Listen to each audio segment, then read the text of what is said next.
So, what really makes us tick? I mean, are we in the driver's seat making all of our own choices?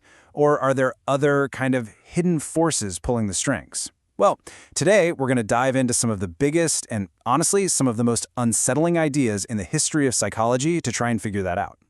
Just think about that for a second.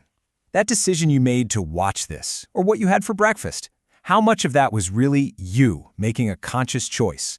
We're about to explore some of the most powerful and, sometimes shocking answers that psychology has ever come up with for that very question. You know, it really is like a giant puzzle, isn't it? The human mind. For centuries, we've been trying to put all the pieces together.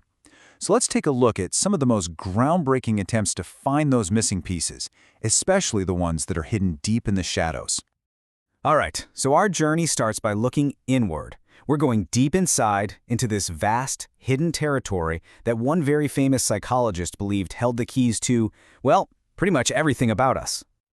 See, we all love to think that we're the captains of our own ship, right? That we're steering our lives with our conscious thoughts. But what if I told you that the most powerful currents, the ones really moving the ship, are happening deep, deep beneath the surface, completely out of your sight?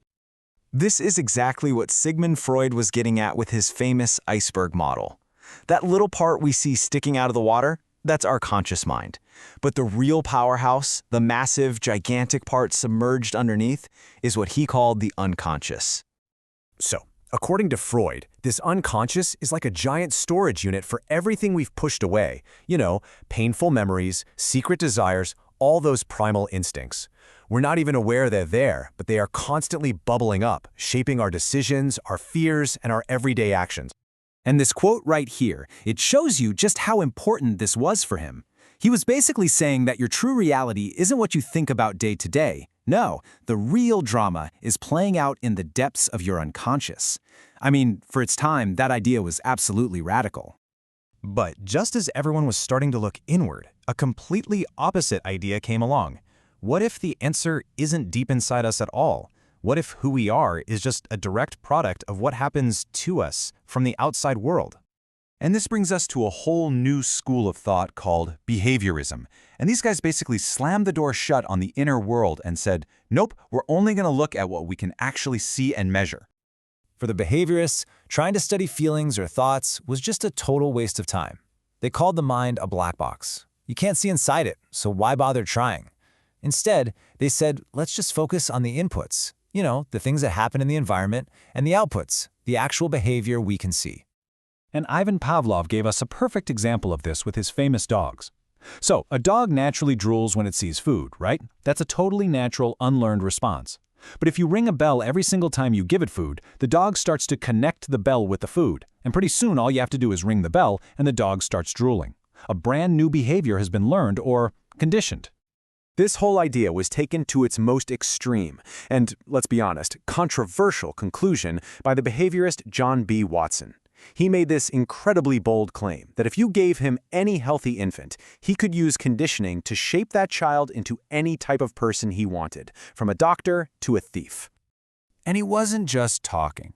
In his famous and very controversial Little Albert experiment, Watson actually conditioned a 9-month-old baby to be terrified of a harmless white rat just by pairing the sight of it with a loud, scary noise.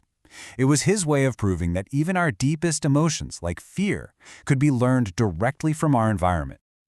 Okay, so we've got the inner world of the mind versus the outer world of the environment.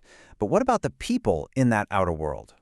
Our next stop on this journey explores just how powerfully other people can literally shape the reality we see. So let me ask you this. Picture it. You're in a room with a group of people, and every single one of them agrees on something that you know for a fact is wrong. Do you speak up and say they're wrong, or do you just go along with it? Well, a psychologist named Solomon Asch put this exact scenario to the test. He showed people 2 cards like these. The task was incredibly simple. Just say which of the 3 lines on the right card is the same length as the line on the left. The answer was always super obvious. There was no trick. But here was the twist. The real participant was in a room full of actors, and all the actors had been told to give the same, obviously wrong answer. And what happened was shocking. About 1/3 of the real participants just ignored the evidence of their own eyes and went along with the group's wrong answer. That pressure to just fit in was literally more powerful than their own sense of reality. Wow. So the power of the group is clearly strong. But what happens when you add another ingredient into the mix? Authority. The next set of experiments we're going to look at reveal some of the most, disturbing truths about human nature ever discovered. This simple, kind of chilling statement from Stanley Milgram really sums up what he found in his landmark study on obedience. See, he was trying to understand how seemingly good, ordinary people could end up taking part in horrific events, like those in the Holocaust. So in his experiment, regular people were asked to act as teachers, and they were ordered by a scientist in a lab coat to give electric shocks to another person, a learner, every time they got an answer wrong. Now, the shocks weren't real, but the teachers absolutely believed they were. And even when they heard screams of agony from the other room, a shocking number of them kept going, all the way to the maximum voltage. It was like the presence of that authority figure just flipped a switch and turned their own sense of morality right off. This question from Philip Zimbardo takes this idea one terrifying step further. It's not just about obeying an order anymore. What if the situation itself, the actual environment you're in, is so powerful that it can turn good people into something else? In the now infamous Stanford prison experiment, perfectly normal, healthy college students were just randomly assigned to be either a prisoner or a guard in a mock prison. And what happened next was just stunning.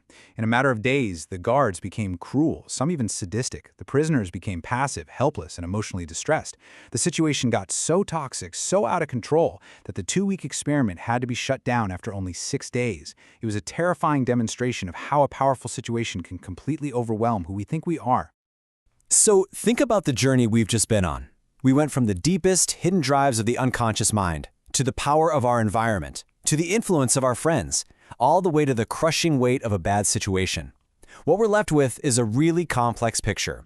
It turns out we aren't just one single thing. We're a product of all these powerful forces, both inside and out.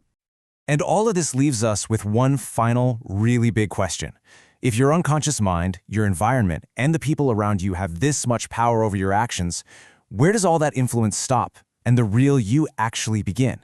It's a question psychology is still wrestling with, and maybe, just maybe, it's the most important question we can ever ask ourselves.